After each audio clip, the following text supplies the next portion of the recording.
নমস্কার, আমি ইন্দ্রাণী। শুরু করছি আজকে। আমরা সেই কবে বলেছিলাম যে অধীর যাচ্ছেন সম্ভাব্য সভাপতিদের নামের তালিকায় পাল্লা ভারী শুভঙ্কর সরকারের। হ্যাঁ, সেই 31শে জুলাই আজকেতে যা বলেছিলাম আরেকবার শুনে নিন। অধীর চৌধুরী নির্বাচনের আগে বাদাম বেচার কথা বলেছিলেন। হারায় স্তব ৩-৪ বার টেলিভিশন ক্যামেরার সামনে দেখা গেছে ওনাকে। ব্যাস, বাংলার কংগ্রেস নেতারা ওনাকে দেখেছেন, আগেও কি দেখতেন? তাহলে সাধারণ নির্বাচনের সময় ওনার প্রচার কর্মসূচিটা চেয়ে নিন, বুঝতে পারবেন।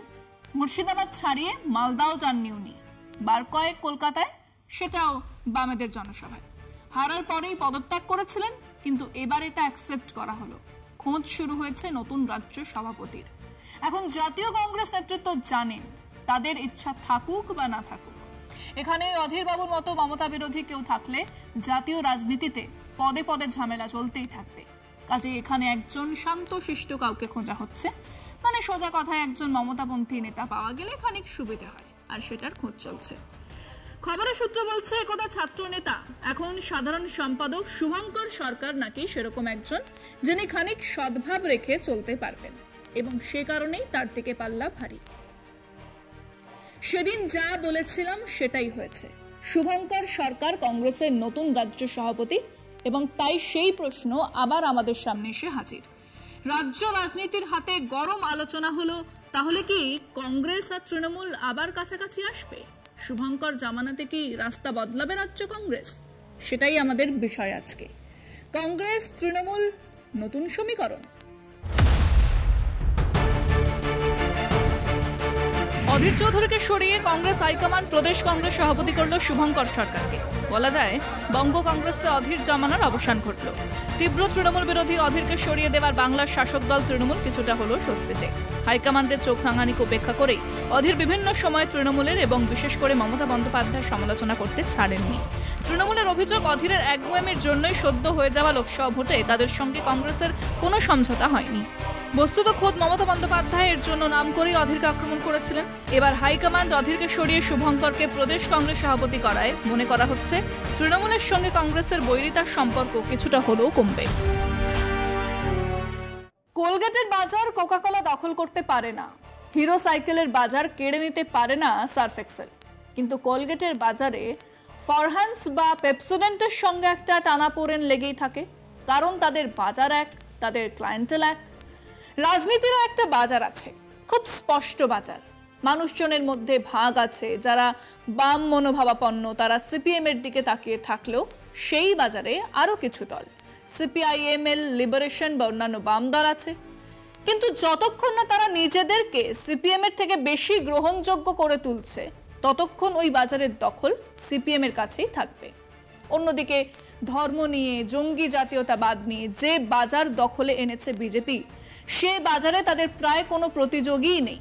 রাহুল গান্ধী মন্দিরে গিয়ে শিবলিঙ্গে দুধ ঢাললেও স্পষ্ট বোঝা যায় যে ও সব নটাঙ্কি। আর মাথায় ছাই মেখে মোদিজি হিমালয় গুহায় ঢুকে নাটক করলো, তার বাজারে তিনি হিন্দু হৃদয় সম্রাট হয়ে ওঠেন।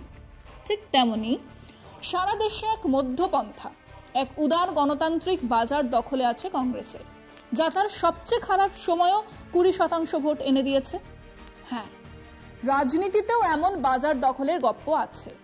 এই বাংলার রাজনীতিতে বিজেপি বিরোধী, সিপিএম বিরোধী মানুষজনদের ঠেকটা হলো তৃণমূল। বামপন্থীদের সিপিএম আর হিন্দু কেবল নয়, তীব্র মুসলমান বিরোধী মানুষজনের বাজার বিজেপির দখলে। তাহলে কংগ্রেসের হাতে কি? ব্যক্তিগত কারিশমা, গনি খানের উত্তরাধিকার, মুর্শিদাবাদ আর মালদা। কিন্তু সেখানেও তো থাবা বসিয়েছে তৃণমূল। কাজেই কংগ্রেসের বাজার নেই, দখলের প্রশ্নও নেই।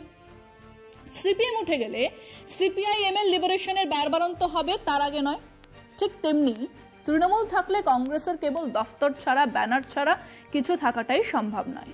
তার উপরে তাদের সঙ্গে এক অস্বাভাবিক জোট বামেদের। তাদের ভোট বামেদের দিকে ট্রান্সফার হয় না, বামেদের হয় কিন্তু তা খুব সাময়িক, রাজনৈতিক লাভ হয় না। সব মিলিয়ে এ রাজ্যে কংগ্রেসের আপাতত নিজেদের অস্তিত্ব বাঁচিয়ে রাখাটাই প্রথম আর প্রধান কাজ। তৃণমূল যদি ভাঙে, তাহলে যাতে সে পক্ষ থেকে আসা লোকজনদের স্বাগতম বলার একটা জায়গা থাকে, সেটুকু দেখা। ওদিকে লোকসভা, রাজ্যসভা মিলিয়ে 42 জন সাংসদের দল। তৃণমূলকে বাদ দিয়ে জাতীয় রাজনীতিতে বিজেপি বিরোধী লড়াই সম্ভব নয়, এবং কংগ্রেস খুব ভালো করেই জানে যে আগামী কেরালা বিধানসভা তাদের হাতে আসছেই। বামেদের শেষ দুর্গ হাতে থাকবে না। সব মিলে আপাতত তৃণমূলকে হাতে রাখাটা দরকার, সেটা রাহুল বোঝেন, সোনিয়া বোঝেন। আর বোঝেন বলেই আরজি কর নিয়ে গলা তোলেননি, বোঝেন বলেই সমান্তরাল যোগাযোগ রেখে চলেছেন তৃণমূল নেতৃত্বের সঙ্গে, বোঝেন বলেই এই রাজ্যে চরম মমতা বিরোধী অধীরকে সরিয়ে কিছুটা মধ্যপন্থী শুভঙ্করকে আনা হলো। আমরা আমাদের দর্শকদের জিজ্ঞেস করেছিলাম, তীব্র মমতা বিরোধী অধীরকে সরিয়ে শুভঙ্করকে এনে জাতীয় কংগ্রেস তৃণমূলের সঙ্গে সম্পর্ক ভালো করার রাস্তায় হাঁটবে, বা অন্তত একটা ভালো সম্পর্ক গড়ে তোলার চেষ্টা করছে? শুনুন মানুষজন কি বলছেন। উনি কোনো ধার ধারেনি, জোটের কোনো ধার ধারেনি, উনি একাই চলে গেছেন। কিন্তু জাতীয় কংগ্রেসের উপরমহল চিন্তা ভাবনা করেছে হয়তো একে দিয়ে কংগ্রেসের রাজ্যে কিছু ফল আশা করতে পারে। এই আশা নিয়ে হয়তো নরমপন্থী একজনকে বসিয়েছেন, এবং কী হবে না সেটা ভবিষ্যতেই বলবে। এখানে অধীর এলো কি শুভঙ্কর এলো, এটা তৃণমূলের কাছে কিছু এসে যায় না। জাতীয় রাজনীতির ক্ষেত্রে কংগ্রেসের লাভ, সেই কারণেই হয়তো অধীর চৌধুরীকে সরিয়ে তুলনায় হচ্ছে মধ্যপন্থী শুভঙ্কর সরকারকে হচ্ছে সভাপতি পদে বসিয়ে।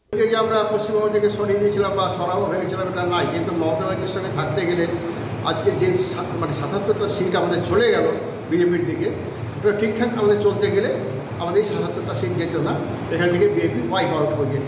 আশা করব আগামী দিন তৃণমূল কংগ্রেসের সাথে কংগ্রেসের তফাৎ দূরত্ব অনেকটাই কমবে, এটা আমরা আশা করছি। অধীর চৌধুরী অনেক পরিপক্ক নেতা, সেই জায়গায় অধীর চৌধুরীকে সরানোর একটাই উদ্দেশ্য মমতা বিরোধী বলে, এবং কংগ্রেস এই উদ্দেশ্যেই এগোচ্ছে যাতে তৃণমূলের সঙ্গে আগামী দিনে ভালো সুসম্পর্ক হয়।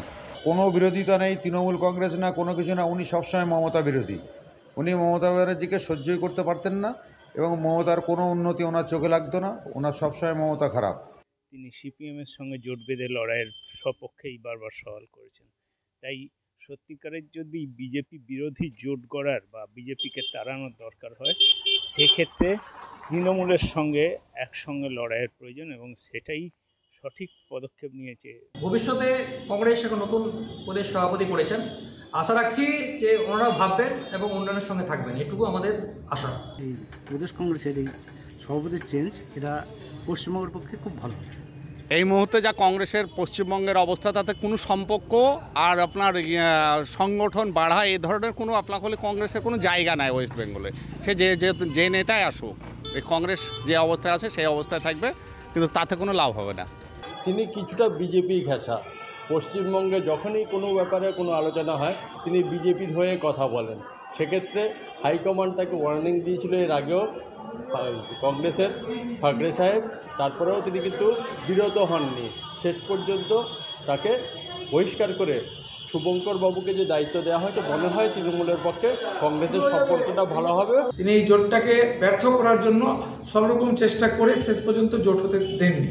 আশা করি আগামী দিনে আপনার জাতীয় স্তরের কংগ্রেসের নেতৃত্বরা যে সিদ্ধান্ত নিয়েছেন, শুভঙ্কর বাবু যথেষ্ট ভালো মানুষ। দিল্লিতে করব দোস্তি আর বাংলায় করব কুস্তি, এটা অধীর চৌধুরী একটা কালচার হয়ে করেছিল। তাই বাংলার মানুষ বলছে আপদ বিদায় হয়েছে অধীর চৌধুরী যাওয়া মানে। শুভঙ্কর তো এসছে, মনে হয় ভালোই হবে, কারণ অবিশ্রান্ত গালাগালি এটা সেটা করে গিয়ে আজ পর্যন্ত জোট হতে দেয়নি কংগ্রেসের সঙ্গে তৃণমূলে। তা আশা করি আগামী দিন জোট হলে দলটা শক্তিশালী হবে। তিনিও 5বার পর এই বহরমপুর শহরে হেরেছেন। ওদিকে মোহাম্মদ সেলিম মুর্শিদাবাদ কেন্দ্রে দাঁড়িয়েছিলেন, সেখানেও তৃণমূল প্রার্থী আবু তাহের খানের কাছে হেরেছে। তো দুটোই দলই এখন শূন্য অবস্থায় আছে। এই জায়গায় অধীর চৌধুরীকে সরানো আমার মনে হয় কংগ্রেসের শীর্ষ নেতৃত্বের সঠিক সিদ্ধান্তই ঠিক। মমতা ব্যানার্জি ছাড়া আর কোনো কথাই হবে না। মমতা ব্যানার্জি শেষ, মমতা ব্যানার্জি যেটাই করছে সেটাই শেষ কথা। কোনো কাউকে এনে এখানে কোনো ওই যে কংগ্রেস যে ভালো ফল করবে এই আশাটাই বৃথা। এর ফলে আগামীকালই কংগ্রেস তৃণমূল জোট হয়ে যাবে না, আমার তা মনে হয় না। কিন্তু আগামী দিনে একসঙ্গে চলার রাস্তাটা খুলে গেল। আর সব থেকে বড় ব্যাপার হলো, জাতীয় রাজনীতিতে তৃণমূল কংগ্রেসের সমর্থন নেই, কংগ্রেসের মাথা ব্যথা কমবে।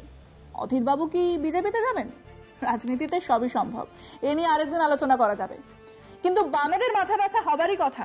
নতুন রাজ্য সভাপতি তার প্রথম সাংবাদিক সভাতে রাজ্যের মুখ্যমন্ত্রীর কাছে আবেদন করলেন মহিলাদের সুরক্ষার দিকটা গুরুত্ব দিয়ে দেখার।